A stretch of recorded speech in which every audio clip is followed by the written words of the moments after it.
ఇంక వర్కౌట్ అవ్వదు. ఏంటి వర్కౌట్ అవ్వదా? పిచ్చిలేసిందా నీకు? అసలు ఏం మాట్లాడుతున్నావు? మళ్ళీ చెప్తున్నా, నువ్వు సీరియస్ అయితే నేను ఇక్కడి నుంచి వెళ్ళిపోతా. సరే సరే, ఇదంతా కాదు. అసలు నీ ప్రాబ్లం ఏంటో చెప్పు. నాకు ప్రాపర్ రీజన్ చెప్పు కదా. అసలు ఈ టాపిక్ నీతో డిస్కస్ చేయాలనే నాకు అస్సలు ఇష్టం లేదు. ఈ విషయం నీతో ఎలా చెప్పాలని చాలాసార్లు ఆలోచించాను. సొల్లొద్దు, డైరెక్ట్గా టాపిక్ వచ్చాయి. మనిద్దరి క్యాస్ట్ ఒకటి కాదు. దానివల్ల మన రిలేషన్షిప్ని మా పేరెంట్స్ ఒప్పుకోవడం లేదు. క్యాస్టా? సీరియస్లీ? వా,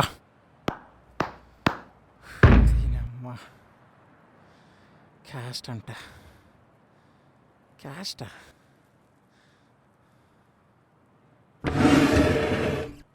క్యాస్ట్ కదా. నన్ను కిస్ చేసినప్పుడు నా క్యాస్ట్ అంటూ గుర్తు రాలేదు కదా నీకు? నాతో సెక్స్ చేస్తున్నప్పుడు నా క్యాస్ట్ అంటూ తెలియదు కదా నీకు? రిలేషన్షిప్ మన మధ్యలో ఉన్నప్పుడు అది వేరు. కానీ ఇప్పుడు మా ఫ్యామిలీ ఇన్వాల్వ్ అయింది. మనం లైఫ్లో ముందుకు వెళ్ళాలంటే వాళ్ళ అప్రూవల్ కావాలి కదా. మీ అమ్మాయిల పని బాగుందే. నడిపించి నన్ను రోజులు బాగా నడిపిస్తారు. ఇగో ఇలాంటి సిచ్యువేషన్ ఏమైనా వచ్చినప్పుడు మాత్రం పేరెంట్స్ అని చెప్పి సైడ్ అయిపోతారు. నేను నీకు ప్రపోజ్ చేసినప్పుడు ఒకటి ప్రామిస్ చేశాను, గుర్తుందా? లైఫ్ లాంగ్ నీతో తోడుంటానని. దాని అర్థమేంటో తెలుసా నీకు? మన రిలేషన్షిప్లో ఎలాంటి ప్రాబ్లమ్స్ వచ్చినా వాటిని సార్ట్అవుట్ చేసుకొని ముందుకు వెళ్ళాలని. నా క్యాస్ట్ మీ పేరెంట్స్కి ఎలాగో నచ్చదు. నువ్వు చదివావుగా చాకలి చదువు. ఆ చదువు నీకేం నేర్పించలేదా మనుషుల్ని కులాల్ని బట్టి వేరు చేయొద్దని? Don't get two emotional. ప్రాక్టికల్గా ఆలోచించు. వా, మాకేం ఫీలింగ్స్ ఉండవు కదా? ఇష్టమైన వాళ్ళు దూరం వెళ్ళిపోతే మేము బాధపడొద్దు. బాధపడితే మాకు మెచ్యూరిటీ లేనట్టు.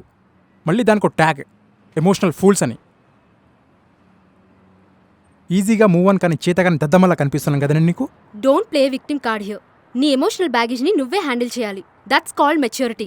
ఒకసారి పిచ్చి, నీతో ఒక జీవితాన్ని ఊహించుకున్నానే, ఒక ప్రపంచాన్ని సృష్టించుకున్నా. ఇప్పుడు ఆల్ ఆఫ్ సడన్ ఇదంతా వదిలేయంటే వదిలేయాలా? ప్రేమించేది అందుకేనా? మీతో ప్రాబ్లం ఏంటో తెలుసా? ఎప్పుడు మీ సైడ్ నుంచే ఆలోచిస్తారు. మా ఫీలింగ్స్కి రెస్పెక్ట్ ఇవ్వరు. మా ఎమోషన్స్ని పట్టించుకోరు. ఇలాంటి డెసిషన్స్ తీసుకోవటానికి మేమెంత సఫర్ అయ్యామో కూడా అర్థం చేసుకోరు. ఎప్పుడు మీకేం కావాలో అది దొరుకుతుందా లేదా అని ఆలోచిస్తారు. దొరికితే మహారాణిలా ట్రీట్ చేస్తారు. దొరకకపోతే మమ్మల్ని ఒక బిచ్లా పోర్ట్రే చేస్తారు. అయినా ఈ డిస్కషన్ ఇక్కడితో వెళ్లేలా లేదు. I'm just fed up with you. నీకు ఎంత ఎక్స్ప్లెయిన్ చేసినా అర్థం కాదు. నీకేం కావాలో దాని గురించి మాత్రమే డిస్కస్ చేస్తావు. It's just like I'm talking to a wall.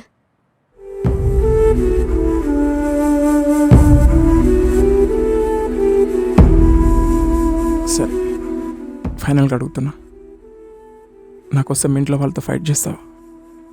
Sorry, మా పేరెంట్స్కి ఎగనెస్ట్గా నేనేం చేయలేను. అప్పుడప్పుడు అనిపిస్తుంది, maybe I don't deserve this much of love.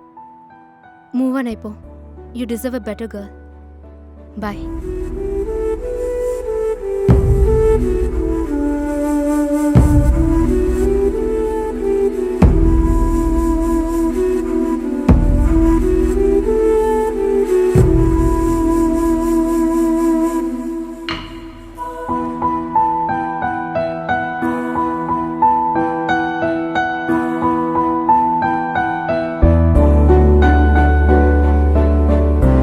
ప్రీతి, ఎప్పుడు హ్యాపీగా ఉంటావు కదా?